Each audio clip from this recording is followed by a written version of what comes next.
ज्ञानतिमिरन्धस्य ज्ञानाञ्जनशलाकया चक्षुरोन्मिलितं येन तस्मै श्रीगुरुवे नमः। श्रीचैतन्यमनोभीष्टं स्थापितं येन भूतले स्वयं रूप कदा मह्यं ददाति स्वपदान्तिकं। वन्देऽहं श्रीगुरो श्रीयुतापदकमलं श्रीगुरोन् वैष्णवां च श्रीरूपं साग्रजातं सहगना रघुनाथान्वितं तं सजीवं साद्वैतं सावधूतं परिजनसहितं कृष्णचैतन्यदेवं श्रीराधाकृष्णपादान् सहगना ललिता श्रीविशाखान्वितां च।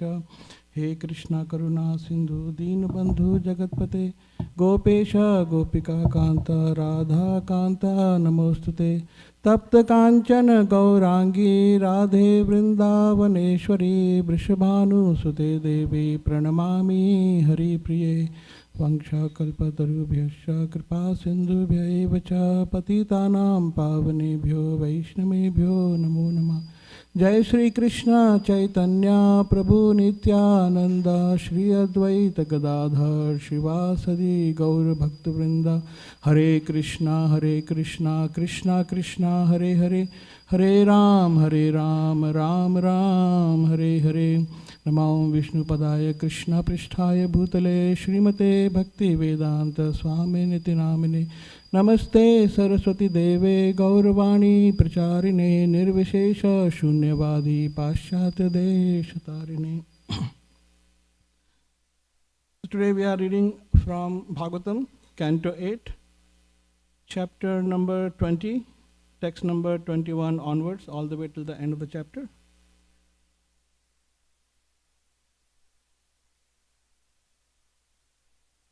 Om Namo Bhagavate Vasudevaya. Om Namo Bhagavate Vasudevaya. Om Namo Bhagavate Vasudevaya. Narayanam Namaskrityam Naram Chaiva Narottamam Devim Saraswatim Vyasam Tato Jaya Mudirayet. Nashta Prayeshu Bhadreshu Nityam Bhagavata Sevaya Bhagavati Uttama Shloke Bhaktir Bhavati Naishtaki.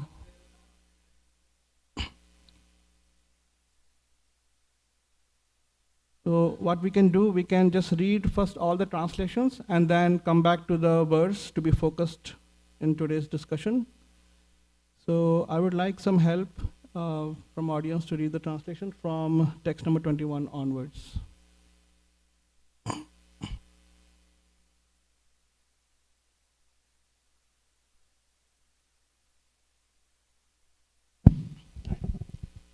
Text 21.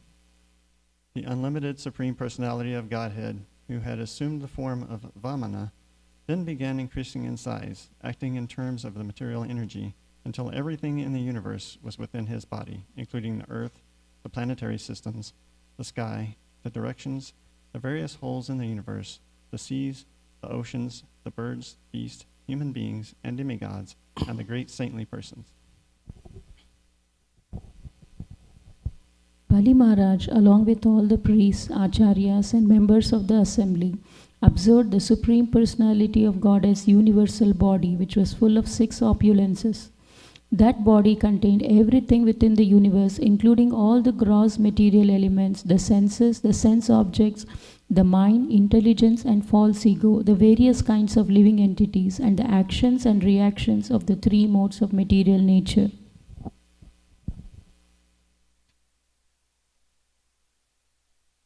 Thereafter, Bali Maharaj, who was occupying the seat of King Indra, could see the lower planetary systems such as Rasatala on the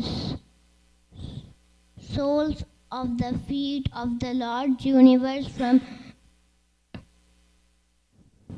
From he saw on the Lord's feet, the surface of the globe on the surface of his calves, all the mountains on his knees, the various birds, and on his thighs the varieties of air.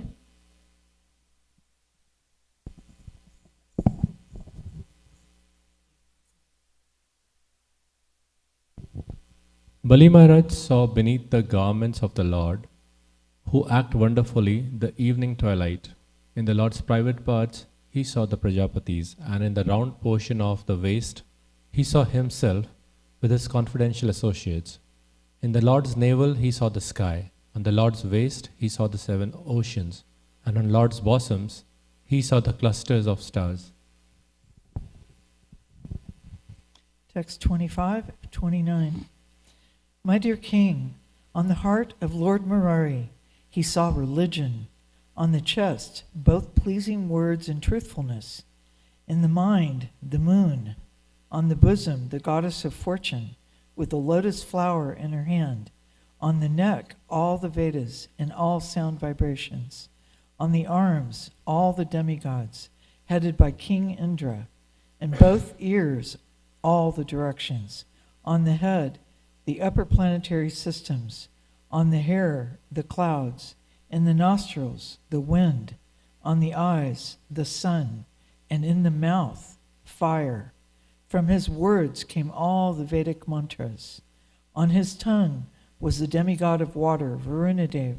On his eyebrows were the regulative principles, and on his eyelids were day and night. When his eyes were open, it was daytime, and when they were closed, it was night. On his forehead was anger, and on his lips was greed. O king, in his touch were lusty desires. In his semen were all the waters. On his back was irreligion, and in his wonderful activities or steps was the fire's sacrifice.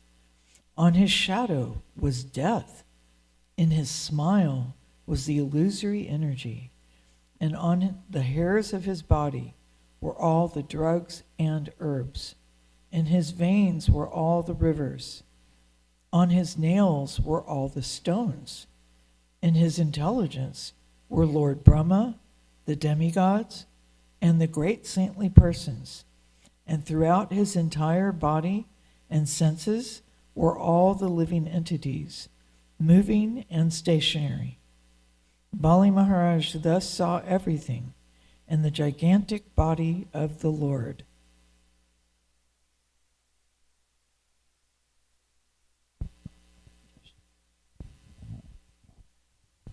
O king, when all the demons, the followers of Maharaj Bali, saw the universal form of the Supreme Personality of Godhead, who held everything within his body, when they saw in the Lord's hand his disc known as Sudarshan Chakra, which generates intolerable heat, when they heard the tumultuous sound of his bow, all of these caused lamentation within their hearts.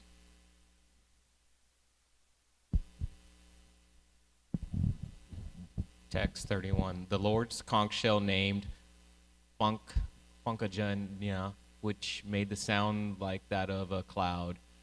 The very forceful club named Kaumokdukti, the sword named Vidyahara, with a shield decorated with hundreds of moonlight spots. Also Aksya Yaksa, the best of quivers. All of these appeared together to offer prayers to the Lord.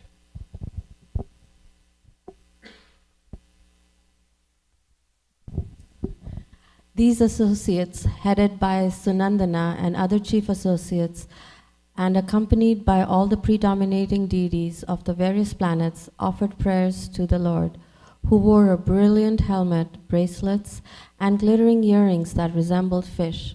On the Lord's bosom were the locks of hair called Srivatsa, and the transcendental jewel named Kaustuba.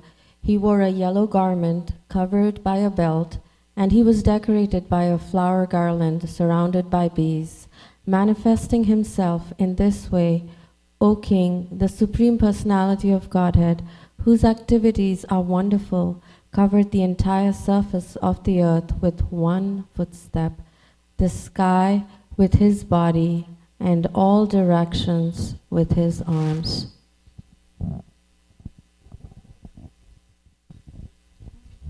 As the Lord took his second step, he covered the heavenly planets, and not even a spot remained for the third step. For the Lord's foot extended higher and higher, beyond Mahalok, Janalok, Tapalok, and even Satyalok. Hare Krishna. So we'll come back to text number 21.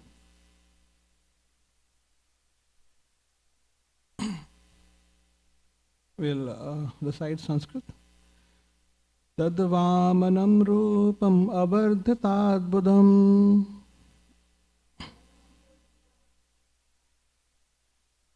Hareranantasya gunatriyatmakam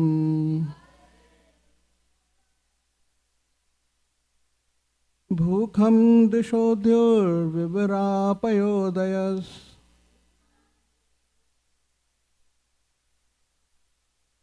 Tiryan nirdeva rishayo yadasata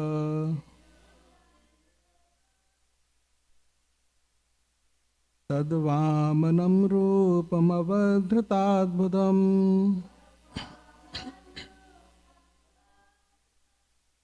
Hareranantasya gunatriyatmakam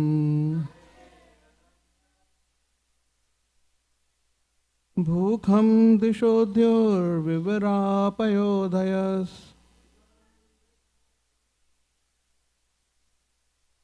Tiryan nirdeva rishayo yadasata.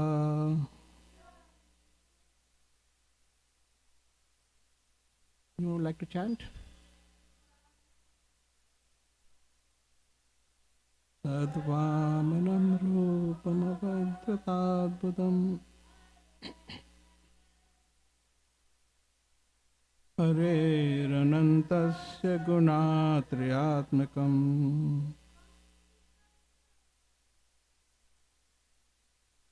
Bhukham dishodhyur vivarapayodayas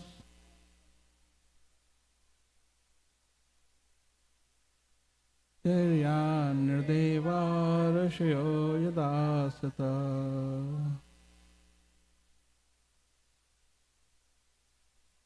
Tadvamanam rupam avadhratadbudam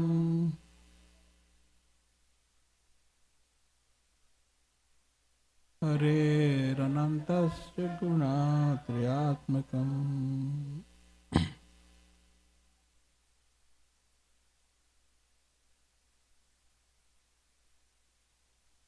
Bhukham dishodhyur vivarapayodayas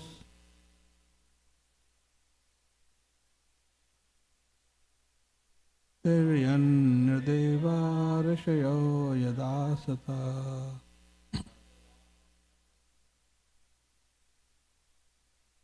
Tadvamanam rupam avardhatadbudam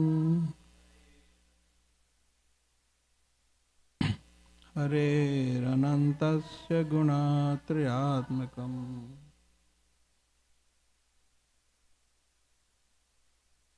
Bhukham dishodhyur vivarapayodayas Tiryan nirdeva rishayo yadasata. Translation.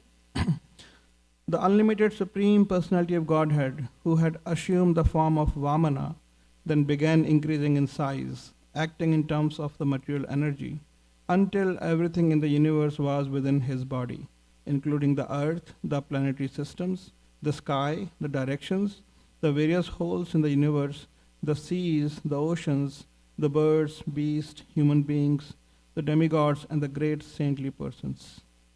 Purport? Would somebody like to read purport?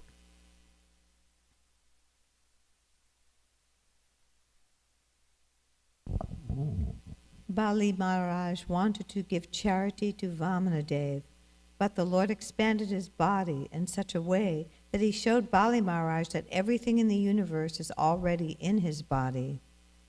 Actually, no one can give anything to the Supreme Personality of Godhead, for he is full of everything.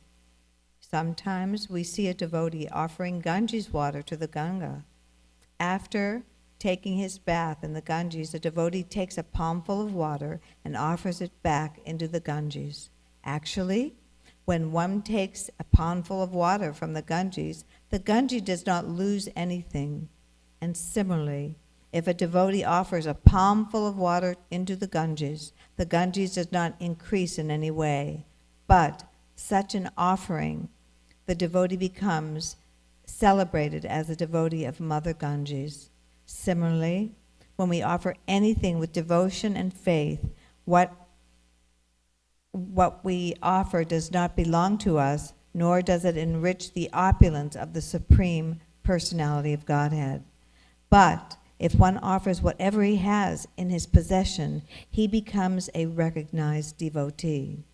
In this regard, the example is given that when one's face is decorated with a garland and sandalwood pulp, the reflection of one's face in a mirror automatically becomes beautiful. The source of everything is the Supreme Personality of Godhead, whom is our original source also. Therefore, when the Supreme Personality of Godhead is decorated, the devotees and all living entities are decorated automatically. Hare Krishna. Hare Krishna. So we are reading this wonderful pastime. Actually, this is Vaman Dev's appearance day coming very soon, in a couple of days, in the next week.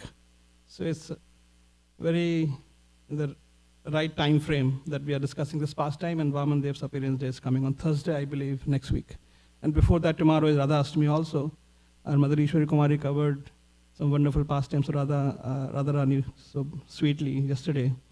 So one of the name of Radharani is Vidyarthini, the one who is always learning how to please Krishna, who is always upgrading herself.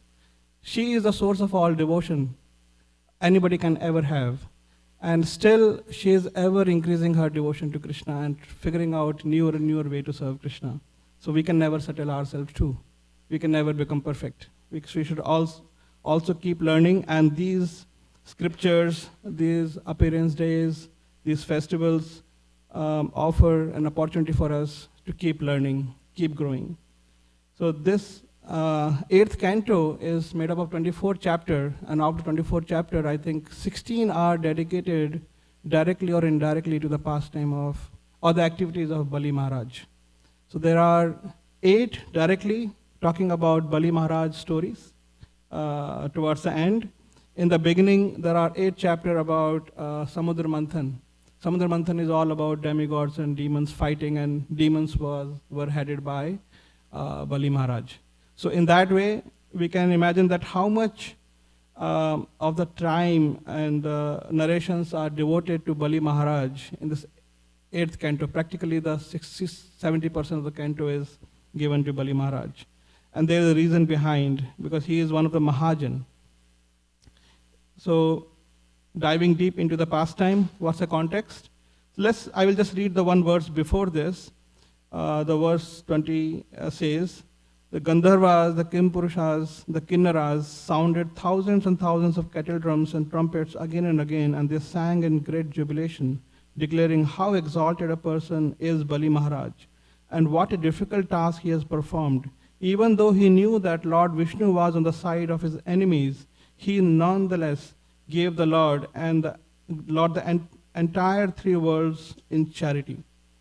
So just before this is the climax going on now. So far, it was the setting of the scene, but Lord Vamandev appeared like a small dwarf boy, very, very beautiful. So beautiful that everybody felt so much love for him. There was sister of Bali Maharaj. She was so attracted to Lord in the form of a small boy that she wanted to be a mother of that small boy, Bali Maharaj. Ratnavali or something like that, the name of the sister of Bali Maharaj is. So just before this, Bali Maharaj has been showered flowers by all the demigods, all the Gandharvas. They are all glorifying what a great task he has done. What is the great task he has done? So the great task Bali Maharaj has done is that he, in spite of knowing that Vamana is Lord Vishnu, and Lord Vishnu is not on his side, he's on the side of his enemies. He has conquered the enemies and he has owned everything in this universe, and he is at the risk of losing all of it to Lord Vishnu, who is coming to cheat him. In spite of knowing that, he is not backing out from his promise. The promise which he casually made some time ago. So when Vamandev appeared, he was also attracted. He said, "What do you want? How can I help you?" Vamandev said, "I just want 3 steps of land." He encouraged him that, "Why just 3 steps? I'm a king. You are asking for peanuts. You can ask for more." He said, "No, I'm just satisfied with the 3 steps." And later he was told by his Guru Shukracharya that he is Vishnu, so be careful. And Shukracharya also told him the loopholes in the scriptures that allows one to back out from one's promise. Like falsity is not always bad according to scriptures. Anybody remembers when one can be not truthful and still be okay? Yes. So yes, that's one of them. So in the joking, that's one. When we are joking, it's okay to be not exactly truthful when we are making fun or joke. And the second is when to arrange somebody's marriage. It's a great punya karma to get somebody settled. So you can lie a little bit of the qualities of the person, that this is so and so good. So that's fine. To earn your livelihood, so in the business, you can't be exactly honest. "Oh, I earned this thing for so much money and I'm selling you for so much." You always say, no, for you, so much discount, so you always lie there. That's okay in the business, according to scriptures. And as Mataji said, when your life is in danger, when the life of cows and the brahmanas and the culture is in danger, when the life of others is in danger, then also you can lie. And in this case, which situation is applicable to Bali Maharaj? That he is going to lose all his livelihood. So he can back off. And especially, he did not make that promise very officially. He did not, took the vow or did Omkar and took properly. He just said casually. So Shukracharya gave him all the reasons that why he should back out. But he was so fixed up in truthfulness that he did not back out, in spite of knowing that he is going to lose everything. So that is the greatness of Bali Maharaj's character. And see the contrast of character of Lord Vishnu, Vamandev, and Bali Maharaj. Vamandev is coming all sweet, simple, brahmana, harmless, not meaning anything else, but he is acting so duplicitous. He is going to cheat Bali Maharaj. And Bali Maharaj, in spite of knowing, he is being firm in truthfulness. So see the contrast between the two. The Lord is not displaying such high character and Bali Maharaj is displaying such high character. That's very beautiful about this pastime. So that's what is a great task he is doing, and that's why he is being glorified by all the demigods and Gandharvas and showered flowers, that this is a great task you are doing. They use the word simplicity. They are glorifying his simple behavior. He's not crooked. He's very straightforward. And Srila Prabhupada explains, Saralta is Vaishnavata. He says in Bhagavad Gita, Arjavam is a quality of a devotee. Lord Krishna says, and Prabhupada says, simplicity means no duplicity. So Bali Maharaj becomes an emblem of truthfulness and full surrender. He is an acharya of Atma Nivedanam, right? There are 9 processes of bhakti, and Atma Nivedana is perfected by Bali Maharaj. So why is his surrender, his Atma Nivedan so great? That's the next question. So generally, any gentleman is usually grateful for all the gifts and favors and help he receives from other people, right? You get help in like moving your house, you get some gift, or you get help in your career. So then you are grateful to the person who is helping you for small favors. If somebody is a gentleman, then he will be grateful. So how much more obliged and grateful Bali Maharaj would be to Shukracharya. So Shukracharya is the reason behind his acquiring this great unrivaled kingdom and defeating all the demigods, which are so powerful. So in Sukracharya's blessings, he caused him to do Vishwajit Yagya and enabled him with so much weapons and power, strength, and he gave him all the guidance, all the different ways he can attack, secrets. And when he died in the battlefield previously, then he revived him back to life. So he owes his life, not only the possessions in the life, he owes his life to Shukracharya. So how much more grateful he would be to his teacher, Shukracharya, and that teacher is telling him not to give the 3 steps of land to this boy. He is instructing him that don't do that. And in spite of him telling, and not only he's just telling, he is still insisting, and he is being angry and he is cursing him that if you give, then I curse you, that you are defying my orders, you will lose everything. So in spite of such heavy opposition and heavy burden of obligations, he is countering all that, lifting all that away, because he wants to give everything to Lord Vishnu. So that tells us so much burning desire he has within his heart, that he wants to serve Lord, he wants to give everything to the Lord. And he gave so many wonderful arguments in the previous verses that charity is such a rare opportunity, how many people get the opportunity to give charity. But internally, he is thinking how rare it is that Lord is coming and begging from you. So he is also enjoying that moment that I am the one who has a chance to give something to the Lord, who is coming begging to me. And he is relishing all this. So the heart of a devotee is, no one can understand what they are feeling. Externally, they may be displaying so many other qualities, but internally, he is ecstatic that he don't want to miss this chance. And he is defying even his teacher, to whom he owes so much. And that's what makes his defiance so great. So he even says in one of the verses, in the 5th verse, I think that, I do not fear hell, I do not fear poverty, I do not fear any kinds of misery or fall down or even death. I will fulfill my promise. So he said, and that way he nullified everything Shukracharya gave him, because he doesn't care for any one of those. He listed all the things that he got from Shukracharya, and he said, I don't want any of these. These are not valuable to me. So it is said that, I think Narada Muni says, Devarsi bhutap nirnam pitnam na kinkro nayam ranicha rajan gato mukunda parihatu. So what is that? 3rd line, I forgot. So anybody who surrenders to Lord Vishnu, to Lord Mukunda, with pure heart, he doesn't owe anything to anybody else. Because that's the whole purpose of existence, to serve Lord Vishnu. Everybody else is getting from Lord Vishnu, they are representative of Lord Vishnu.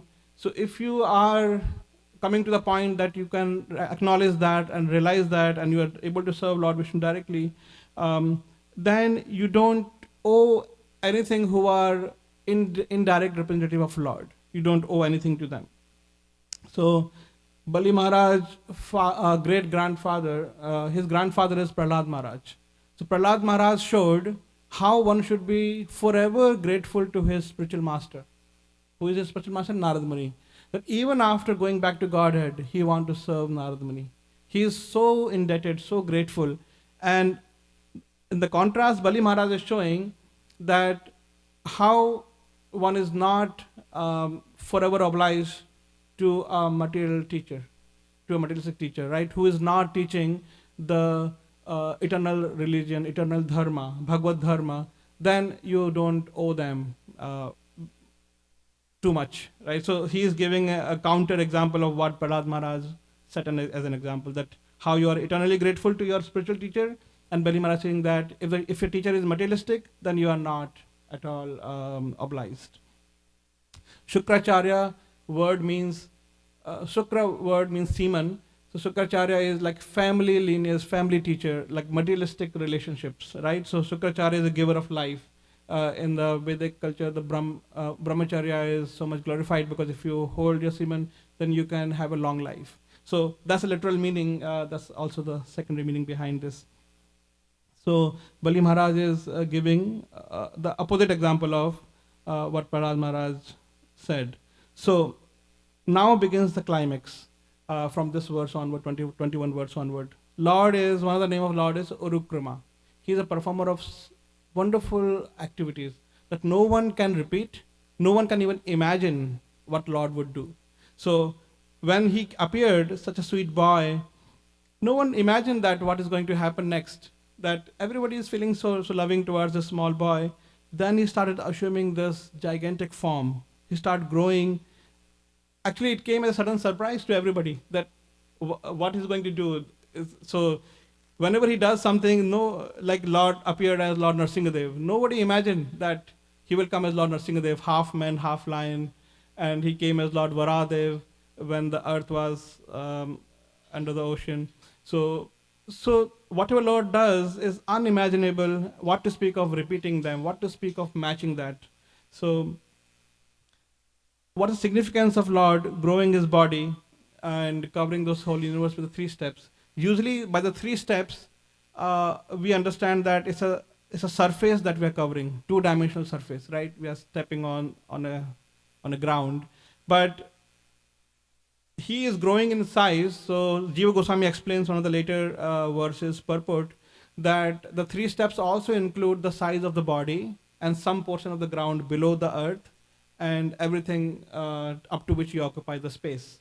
So that's why Vamandev grew his size, so that his body covers the whole universe, and with a step he covers the whole expanse of the universe. So with 1 step he covered this Bhuloka, earth, and with the 2nd step he covered Bhuvar, Swar, and he didn't stop there. Up to Swar is what Bali Maharaj owned, Swargaloka, right? He went ahead, Mahar, Jana, Tapa, and Satyaloka, and he penetrated the covering of the universe so that water of Ganges, celestial water came in, that became the water of Ganges. So Lord, when he does one thing, he fulfills so many different purposes in that one pastime. So Lord appeared on the request of Mother Aditi, and Lord appeared to help Indra reclaim back his kingdom, his throne, and Lord appeared to also to help all the people in this material world by bringing Ganges water into this universe so that it can purify and help everybody. But primarily Lord appeared to glorify Bali Maharaj. So that will be revealed as the pastime will unfold further and further. So that's the significance of his growing his body and covering this whole universe. So just see how much contrast is there between Lord Vamandev and Lord Krishna, Lord Varadev. It said that Lord Varadev, like these pastimes of Lord where he assumes giant forms, they become so big that even in the one pore of the body of the Lord, the whole universe can reside. And same Lord, when he appears in front of Mother Yashoda like a small baby Krishna, the Mother Yashoda can give him the whole bath with a small palmful of water. So that's the power of the devotion, that the same Lord can be captured by the devotion, and the same Lord cannot be contained by anybody in this whole universe. So let's dive deep into the purport of this verse. The Srila Prabhupada reveals some points here. So first point Srila Prabhupada makes that everything is already in the Lord. So when Lord is growing, then he's actually showing that. But even without his showing, it should be understood that everything is already within the Lord. Lord says in Bhagavad Gita, Aham sarvasya prabhavo, everything came from the Lord. And Maya tatam idam sarvam jagat avyakta murtina, that he is pervading this whole existence, whole universe is pervaded by the Lord. So it came from the Lord, and he pervades this universe.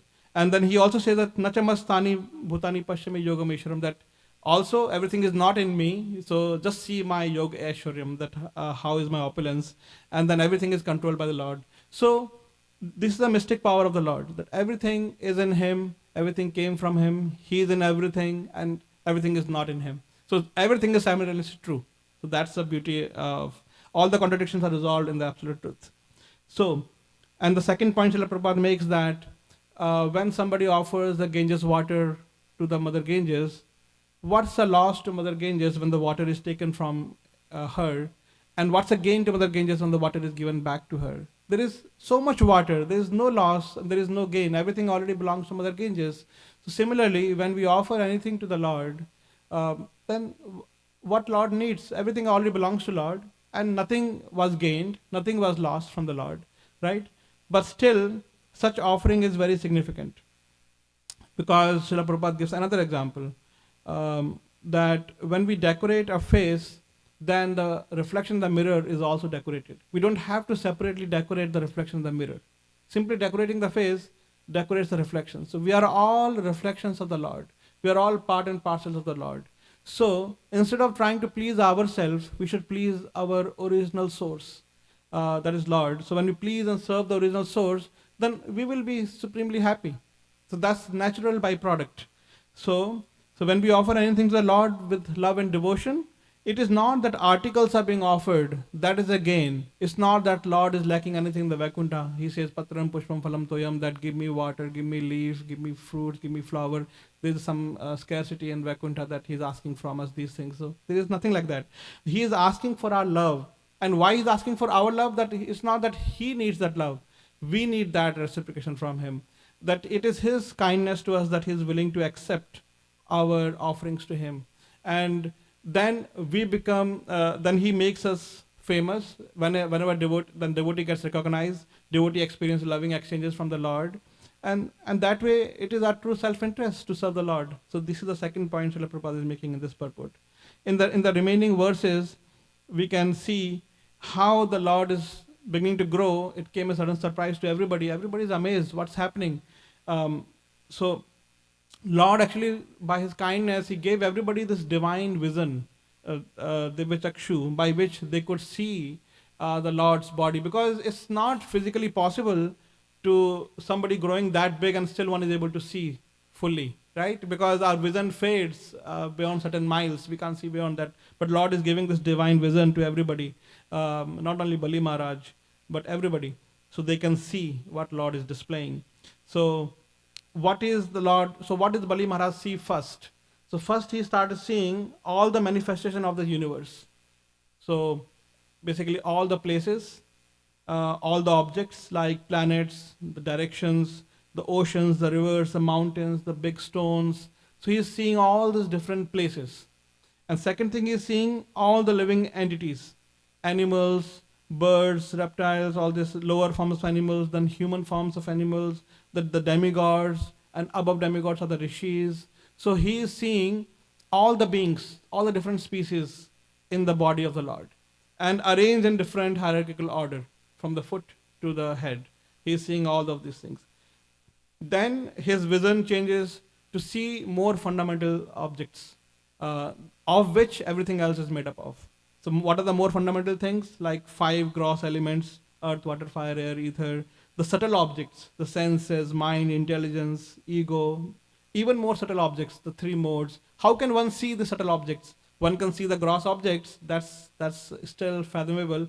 But Lord's divine vision is such that He is able to observe these things in the body of the Lord. So He is seeing this more, this fundamental objects of which the external manifestation is made up of. And then He is also seeing all the different concepts in this material existence. The karma, action, reactions. These are not even objects. They are the concepts.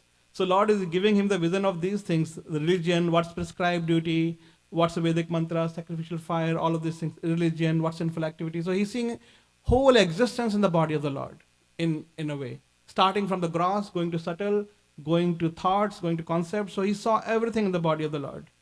And what does this vision did to different audience? So these different visions invoke different responses from different kind of audience. And it invoked different reciprocation from the Lord to different audience, according to their responses. So the response we will bring out is what is there already inside us. If we have no devotion, there cannot be any devotional response coming out from a person, right? So Bali Maharaj's devotion grew when he see that. His faith, his devotion, he is becoming more ecstatic. Demigods are feeling more jubilant. They are feeling more protected. And they are happy that they are going to get what they lost. Because demigods are karma mishra bhakta, they are not pure devotees. So they are a little bit attached to the material opulence, and they are also attached to the Lord. So they are having this mixed feeling. And the demons, they are totally on the materialistic side. They have no devotion for the Lord. So their lamentation and fear is growing. That, oh my God, what is happening? We didn't imagine this is happening. And so such We can see that this kind of episode in so many different pastimes, like when Lord Krishna showed Virat Roop in the assembly of Kauravas when he came as a peace messenger. Then also it invoked different reactions from different people, like Bhishma and Vidura. They became very devotional. They start offering prayers. Dhritarashtra became little concerned for his sons that, oh, he's Lord, we cannot win against him. And Duryodhana, and that they became more envious, and they became more angry, and they wanted to attack Lord. So similarly here also we can see the demons are becoming more and more angry, and you will see in the next chapter they want to attack and they want to kill Lord. So this is amazing. This is the illusion of the Lord, that after seeing such wonderful powers and mystic of the Lord, still they can imagine that they can kill Lord. So this is one of the conception, that's the illusory energy of the Lord, that they are not able to go beyond it. Even if you give them so much knowledge, so much vision, they will not budge from the fact that they can still conquer the Lord. This is demonic mentality. And we can see also in the, we had this wonderful drama, Advent of Lord Krishna, and their devotees arranged this scene of fighting with Charuna. What is the other name? Mustika and Charuna. So when Krishna appeared in that assembly, all the audience, they had different visions of the Lord according to their heart's devotion to the Lord. So those who were young girls, they saw Lord as so beautiful, handsome, like Kamdev. And those who were elderly gopis and elderly gopas, they saw Lord as beautiful child, and they felt very parental affection towards him. Those who were his age boys, they felt like a friend. And they felt that they can defeat Krishna. It's not a big deal.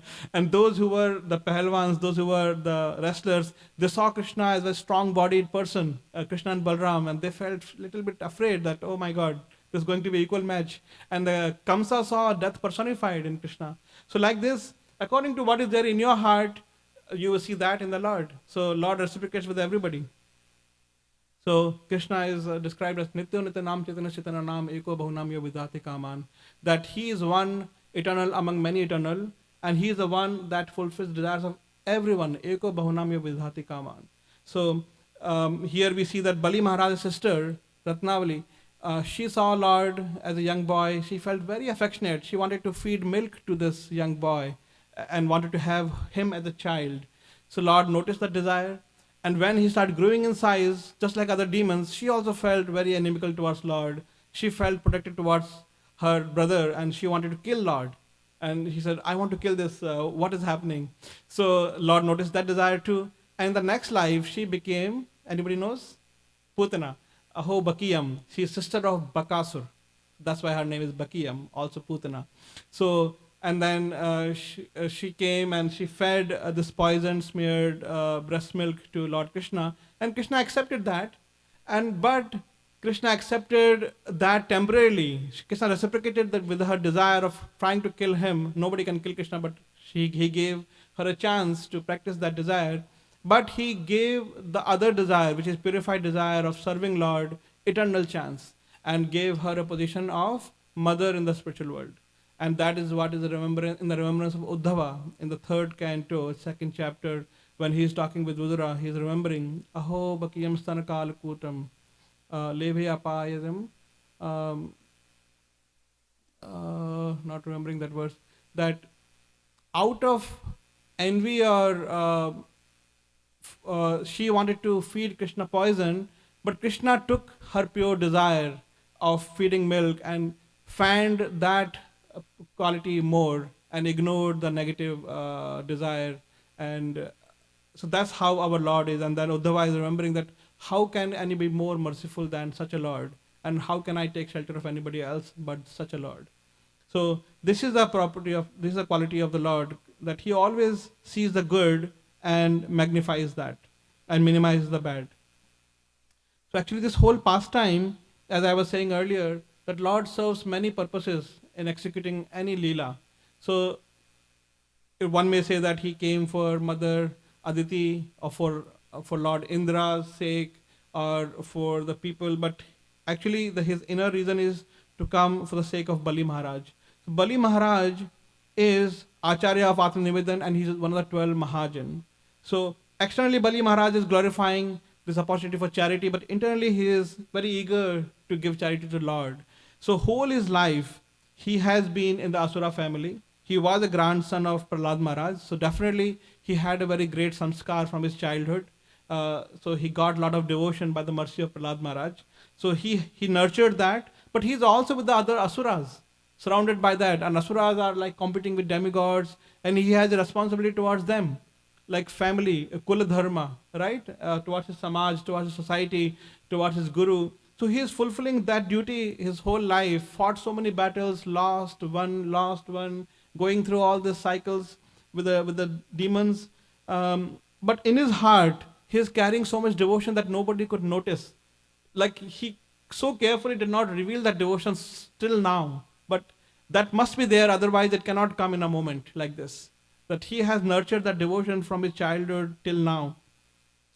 And then we can learn from Bali Maharaj that howsoever difficult situation externally there might be, we can keep doing all those duties and still carry this burning desire to serve Lord, and that immensely purifies one, that immensely makes one progress in bhakti. When we keep doing our duties and keep hankering to serve Lord, that is much more purifying than like prematurely giving up all our duties and not able to serve also because our mind is not pure. So he is giving that example that how we can practice our life and do all our duties, and when the right time comes, then we can reveal our true heart. So Bali Maharaj is revealed as Mahajan in this episode at this moment. So because he passed so many severe tests that presented to him. And so what is a Mahajan? Mahajan is one who understands what is true dharma. So like Arjuna is confused before the battle. He's a family member, or he is a student of Dronacharya, or he should be faithful to the people in general, and or the soldiers think about their lives, or he should be a Kshatriya and take his revenge, or he should be a devotee of the Lord. So being a devotee of Lord is our Jaiva Dharma, it's an eternal Dharma, Bhagavad Dharma. So Lord Krishna removed the confusion of Arjuna that these are different hierarchy of different duties, but Sarv Dharman Parityajya, abandon all varieties of religion, surrender unto me. That's the highest Dharma. So Mahajan understand the highest Dharma, and they understand how to practice religion in time, place, and circumstances. So throughout life, Bali Maharaj practiced his duties perfectly, relating to his demon friends, his soldiers, ministers, his demon guru, satisfying them, doing things according to their liking, making them prosperous. He's taking care of all of them. So when the demons were going to attack Vamandev, he's telling them, don't worry, time is not in our favor, you go and hide. So like he's taking care of all of them, like he's not neglecting any of his duty. At the same time, he knows what's the highest dharma. And when there is a conflict, he took the right choice at the right moment. And that's why his Mahajan quality is revealed in this wonderful pastime. So, and the Lord appeared, externally it appears that Lord is so harsh. Lord is such a cheater. He's duplicitous. He's coming to cheat. He's behaving like so sweet, but he's going to now reveal gigantic form. And in 2 steps, he will conquer, like I'm just unfolding the pastime further, I should not do. And then he will say, where is the 3rd step? And he's just binding him, punishing him, insulting him. And appears that what he's doing to his devotee. So actually he's doing to bring out more and more glories of Bali Maharaj, that how strong devotee he is, how he is not budging from his devotion and truthfulness and his desire to surrender to the Lord. So Lord is a cheater of the cheaters. So if we try to cheat Lord, we cannot survive his cheating us. So here, Lord Bali Maharaj is Atma Nivedanam Acharya. So Lord also gave Bali Maharaj himself.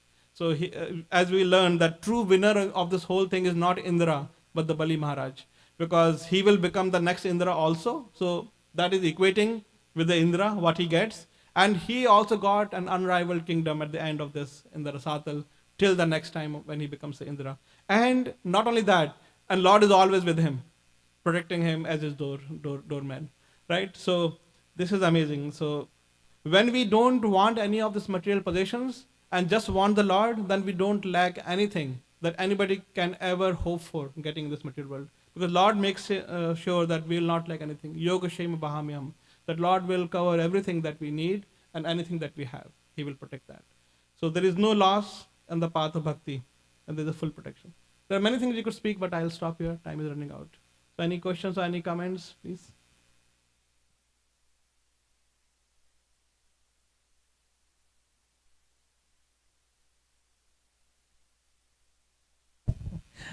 Thank you so much. Prabhu, would you please give us your name? Nanda Kumar Das. Nanda Kumar Das. Thank you so much. I just want to drill it into my head so I can remember. Thank you again.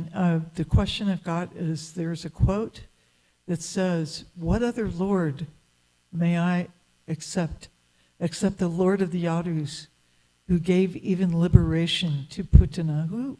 Yes, that's the same verse I was trying to remember. Oh, Bhakyam Stan Kalkutam. It ends with Kim Va Dayalum Sarnam Brijema. Who is speaking? He's spoken by Uddhava. Uddhava. Thank you so much. Yes. Thank you. I'll look it up. It's a third canto, second chapter. Yes. Hare Krishna. Thank you for the nice class. I was wondering, we see in the pastime of Bali Maharaj that he's this great devotee, and his whole life he's still acting as a demon, and he's not revealing his devotional qualities until the right moment. And I was wondering how we can practically look at that when we see maybe some people are acting, in their lower natures or things like that externally, and we might judge them, or we might say, oh, this person is, this or that. So, yeah, I'm curious, how do we navigate the world with this? My understanding is that Bali Maharaj, being Asura, he was himself not Asuric. He was himself not displaying those demonic qualities. It's like Lord Shiva giving protection to ghosts and goblins, all this lower species. But he's not himself ghostly, right? So he's just giving shelter to them. So Bali Maharaj, being born in the Asuric family, he's just protective towards them. They are like his child, his family members. So he's just taking care of them and their aspirations. But he himself is very righteous. Like when the demigods appeared in his court on the instruction of Lord Vishnu to make a truce and to come with a plan of churning of the ocean, all the asuras are always jumping that, let's kill them, kill them. Bali Maharaj is holding them. No, they are not coming to fight. Let's talk with them. So he's practicing all this good mannerism and good behaviors himself. Yeah. So he is not being demoniac is what I'm saying. So one will not be demoniac. Yeah.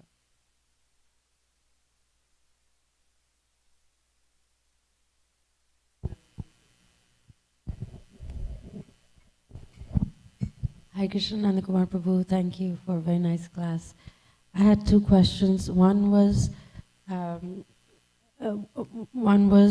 we see with Prahlad Maharaj, even when his father tried to kill him, he asked, is my father taken care of? Mm-hmm.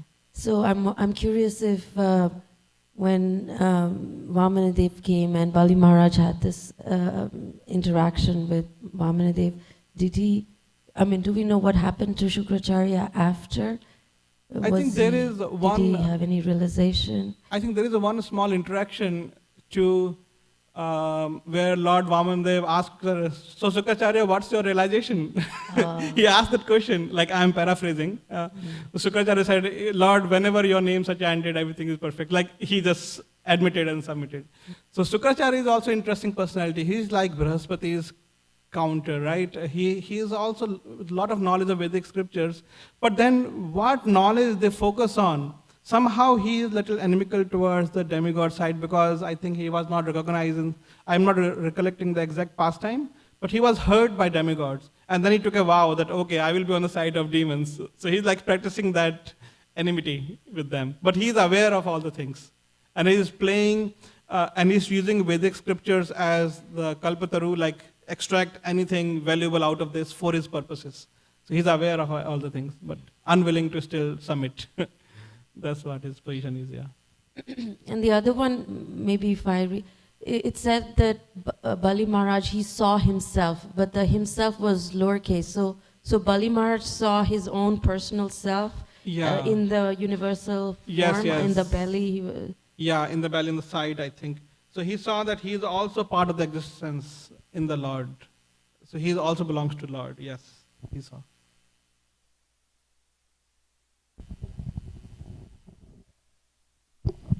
Krishna Prabhuji. You mentioned like there is no loss in bhakti, but the bhakti is also, I haven't seen so far, it's not easy. The more we try to do bhakti, we have to sacrifice something, the time, right? We have to spend time, and also with the job and family. How to balance that? Like, is it really hard or the bhakti is easy?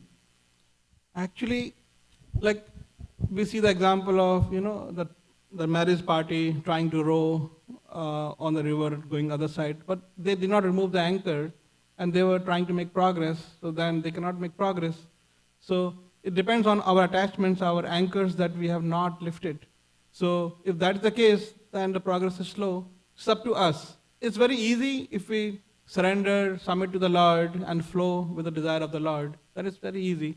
But if we want to hold on, if you want to keep the 2 feet on this boat and that boat, then it's very hard.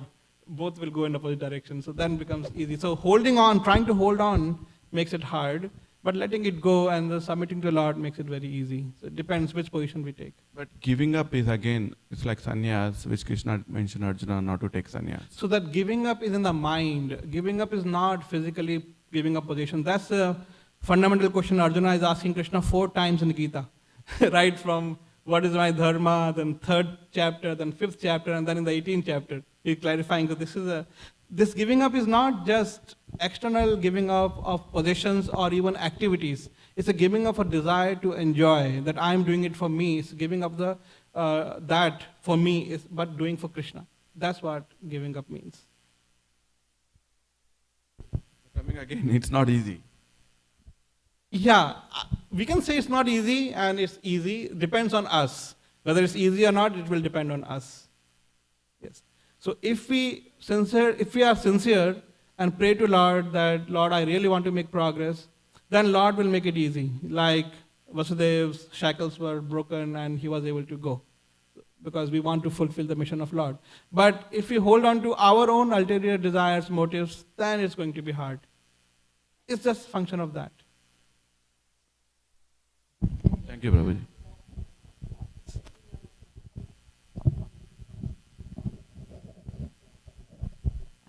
Thank you, Prabhu. You and your family are such a wonderful addition to the community. And now your wife is also serving in the Pujari room, and your children, such wonderful children. So you're doing a great job.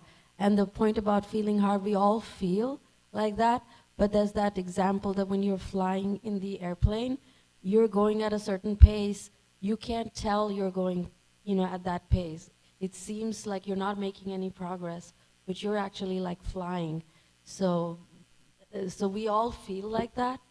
But I mean, we really appreciate your family members and what you bring to the community. So thank you. Very well. Hare Krishna. You can answer your question after. Huh? No, I just have 2 questions, Prabhu. First of all, thank you so much. It's always a blessing to learn from you. And we have been discussing this pastime since last few days. So I always wonder, like we always learn that Guru is the one who connects us with Krishna. And then Krishna, by mercy of Krishna, we only get Guru. But in this pastime, I was wondering, like, whose mercy Bali Maharaj is having. So he's getting Vaman Dev because he's not following the instruction of Shukracharya in the sense, And then second question I had is, all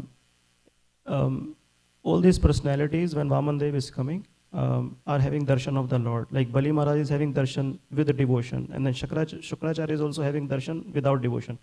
So I was thinking, like, how Shukracharya is able to identify that he is Vishnu even before the one who is having devotion, like Bali Maharaj. So I had this. Thank you, Prabhu. Okay.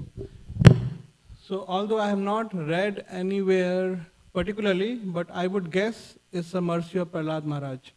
Like we see Prahlad Maharaj's presence in the previous chapters, that when he's going to conquer Indra, he put a garland on Bali Maharaj which will never fade, right? So that way we know that he was always present along his side. So, and he has sanskar from Prahlad Maharaj. So This would be my guess. Right? He is a Mahajan. So both Mahajans are there, grandfather and grandson. And the second question, how Shukracharya is able to see. Same question can be about how Duryodhana is able to see. Duryodhana didn't even understand. Shukracharya understood that he is a Lord, right? Actually, everything is by the mercy of Lord. Lord is revealing himself. For one answer is that Lord is revealing just enough so that pastime can be enacted, so that Bali Maharaj can be informed, and still he can make a decision and show his greatness. So that is one aspect of it. And Shukracharya, and like even the demigods, we can ask the same question. How could Indra offend Krishna? How could Brahma offend Krishna? They were more on devotional side. Still they were, so this is the illusory energy of a Lord that covers people in different grades to different extents. So it reveals, so unless you are fully surrendered, the illusory energy will keep acting on the persons. This is the only answer.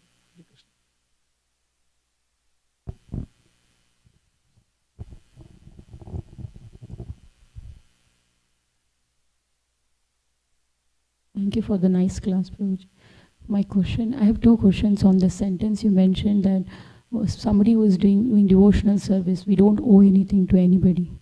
So my question is, that can be interpreted like for somebody who is like Kanishtadhikari stage like me, who is just doing some sadhana, maybe doing little devotional service, maybe think, oh, I'm serving Krishna, I don't owe to anybody anything. It could also be interpreted like, I don't owe anything to my family or society and things like that.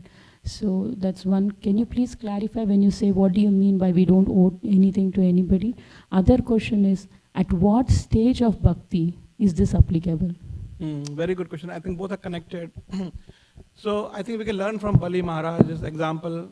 He has that pure devotion in his heart, and because of this higher stage of bhakti, he doesn't own anything to anybody. So basically, to the degree you have devotion to our Lord, to that you don't own anything to anybody. That anybody means indirect representatives of the Lord, not the direct representatives. It doesn't include the guru, the devotees. We owe to them always, as Prahlad Maharaj has taught us, that we eternally owe to our guru. Right? So that should not be misunderstood in that way.